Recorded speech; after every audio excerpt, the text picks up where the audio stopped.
We ready? We used to Milsa B'dichusa this morning many times over. Okay. Actually, so Yankel knew this so that he heard from Chaim told him that he's a Ben Olamama. Is that a joke? Is that a joke? No. Okay. Okay. No.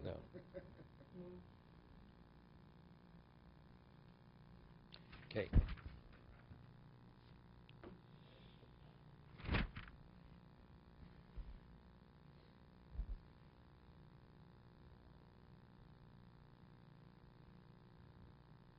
We left off Vav, page 215. Choson v'shoshvina v'cho b'nei achupa. The Choson and all his whole entourage who accompany him. Pturin min asuka koshivas mishter. It's after the wedding, so all who are there to celebrate together with the Choson Kalo, they're all exempt from the sukkah. Person gets married, Erev Sukkos. Now the Sheva Brachos, the week of celebration goes to the Sukkos. So the Choson and that whole entourage who were there to accompany him, they're all exempt from the sukkah. We'll see in a moment.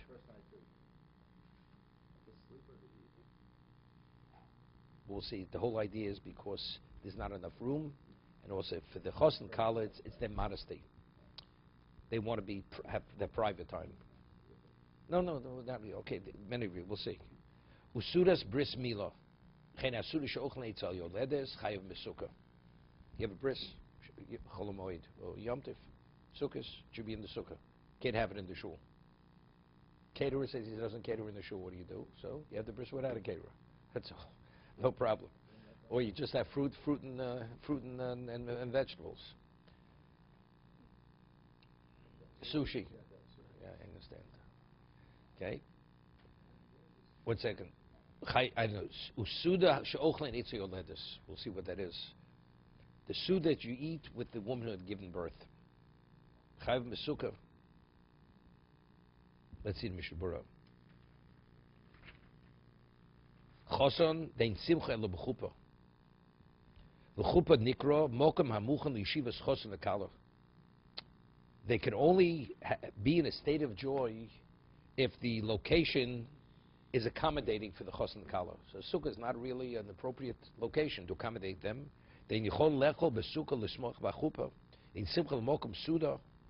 Now, umayri shenos erev regel. Person gets married erev Yom Tiv. Ukodem. They nosin noshim b'moed because you're not permitted to get married in chol hamoed. Kedleil simtov kuf memvov. Ptur min asukah. V'yesh mechayven also. I never heard of a case a person gets married during between Yom Kippur and Sukkot that he's not obligated to eat in the sukkah. The svilu the efshel lechol b'sukkah l'smoch b'chupa. Two different things. Alken yiskimu achronim. The roy l'chos lachem la'atzv leisha b'sukkah lo levorich. Choson should eat in the sukkah, but should not say leisha b'sukkah. Or maybe have somebody be motziyim. Because it's not simple. Chen asher shvinim, she'ochel mitzah chosim samchen osab toch shivas yimei ha-mishter, yoshem b'sukkah ein tzurichim levorich, al she'ochel b'veisom chayav b'sukkah v'tzrichim levorich. I mean, if they're with the choson, they're exempt because they're there to participate in his simcha. But if they go back home where they're not part of the Sheva Brachos, right?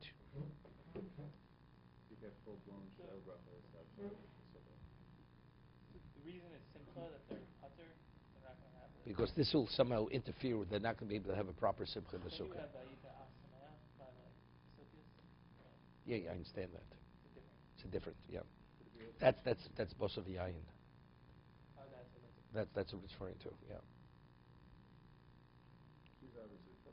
No, she's mitzvah says magrama.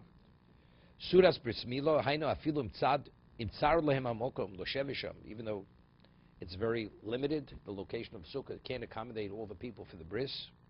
Yevshel lehem l'smoach shom kol kach. Can't really celebrate the bris properly in the sukkah. Kol mocha chayv b'sukkah avogab b'sudas mitzvah. It's a sudas mitzvah.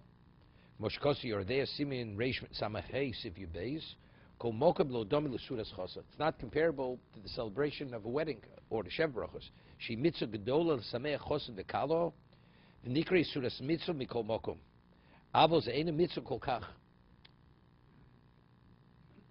You understand? A bris itself, because you had a bris, you should celebrate. When a person gets married, the celebration is essential to the event.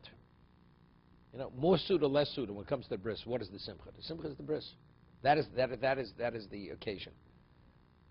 A sheva brachos, or a wedding without rejoicing, is not a wedding. They got married. Therefore, what? So therefore, the celebration is a crucial element of the wedding, of the experience.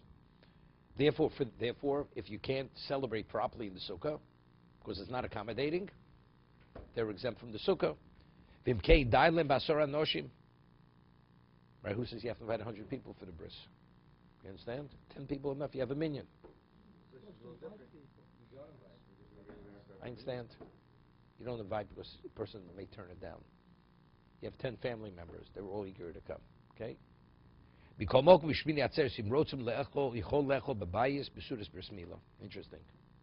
Shmini Atzeres, which is not simple, right? Because people, there are all kinds of, do you sit in the sukkah? Don't you sit in the sukkah? For that, you can be lenient because it's really fake yoma. It's a rabbinical. It's only rabbinical you sit in the sukkah. So therefore, that becomes an overriding factor. No, because again, here we have to differentiate between the sheva brachos and the simcha of a bris. So we say there doesn't have the same significance. It's not as essential to the celebration as a sheva brachos. Therefore, a bris we have in the sukkah, the suda, and not the other. So he says, what about it comes to Shmini Atzeres? Why are you sitting in the sukkah? It's Shmei Yoma. It's rabbinical. There you could be makel, and you could have the sudas bris in the house. Doesn't have to be in the sukkah.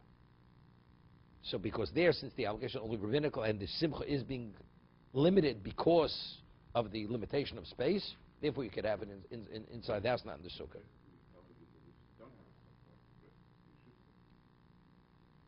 Of course, that's a mechaber. Of course, I mean you have to. I mean what the Hasidim do, you have to reckon. It's a Gemara. It's a halach and shulchan aruch. How do you not sit in the sukkah? But I'm not sure what the Ramos says over there. There's a suda she'ochel eitzel yoledus. Evidently, they had a custom that after a woman would give birth, they would eat the suda with the woman who just given birth. Let's say a husband, his wife's in the hospital, she just gave birth, and not to leave her all by herself. The husband, they would make to eat, to give her that sense of value. You know, she's the queen. She's the one who brought it all about. Not to just abandon her in the house. So that suda also, he says, those people there, it has to be done in the sukkah. So what do they do? So the woman, they have to accommodate the mother in the sukkah. Yeah. Cases where it says pater, do you still eat in the sukkah? Do you make a bracha? Yes, if you're an Ashkenazi. Which case? If a man and a woman, or we're talking about if by this where it's not mitzvah, yes. Well, only when it's a star that you No, then you're not permitted. Shluchei mitzvah p'tur min sukkah. Person is a shlich mitzvah. So also is a Gemara. You're on a mitzvah mission, and you have to interrupt your mission to go look for a sukkah. Because the Gemara tells two Amorim, they were on a mission, and they slept by the bank of the river. So somebody said, why don't you go find yourself a sukkah? I said, Ushluchei mitzvah. Bein b'yom bein b'laylo. Vayin le'el simin lamatches. Mishna Berura Shluchei mitzvah going sheholech la'akbil b'nei Rabbo. That's the case in the Gemara. Two Amorim, they were going to visit their Rebbe on Yom Tiv. So there's a mitzvah l'irus Rabbo b'regel. There's a mitzvah to visit your Rebbe on Yom Tiv. Olilmo Torah l'pidyon shvui chiyotz b'ptur min ha'sukkah. Afil b'shas chin yoson. They have no obligation to go in because they're preoccupied in the mitzvah. Now there's famous Tosas in Sukkah. We have a principle, Osa mitzvah potem in a mitzvah. You're engaged in a mitzvah, you're exempt from the other mitzvah. There's even a question whether you're permitted to interrupt one mitzvah for another mitzvah. It's an isser, it's a prohibition. If you're engaged in one, how do you interrupt one to do the other? So you're not permitted. It's a question. So Tosas has a question, if a person has a mezuzah on his doorpost, or you're wearing tzitzis, you're wearing a four-cornered garment. So every moment you're engaging in a mitzvah. So if that's the case, you should be exempt from all mitzvahs. Because osik mitzvah potem min mitzvah. And presently, you're fulfilling the mitzvah. So since at this moment I'm fulfilling a mitzvah, I should be exempt from all other mitzvahs. That's Tosas' question.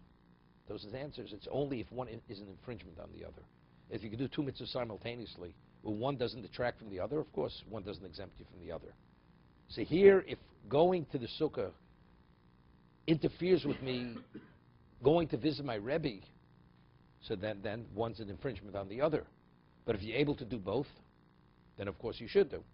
So we're speaking in the context where it's some degree of distraction or detraction of one mitzvah. That's the reason why. Otherwise, even the shlich mitzvah, he should eat in the sukkah. See what he says? Because even at nighttime, since your mind is occupied with the mitzvah to do it correctly, that's also considered you're still engaged. That's called you're engaging in the mitzvah. Therefore, that's still considered you're engaging in the mitzvah. He's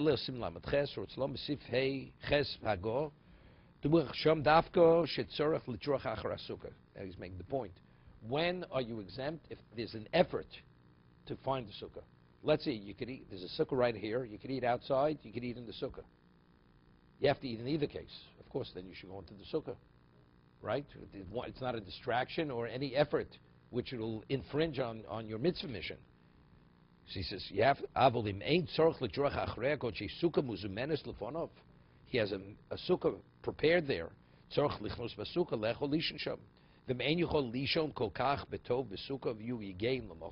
What happens if you're not going to get yourself a good night's sleep and you need to be rested to do the mitzvah tomorrow?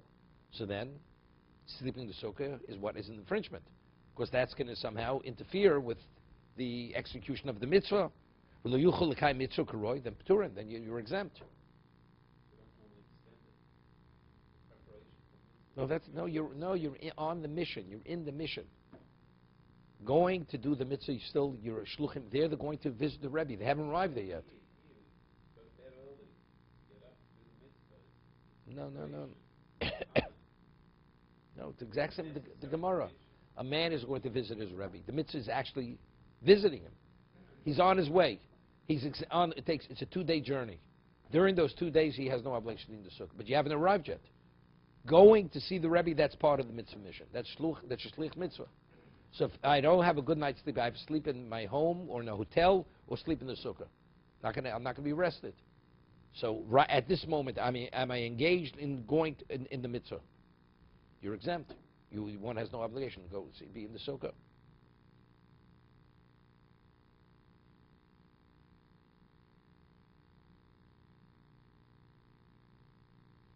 To be continued. Let's see.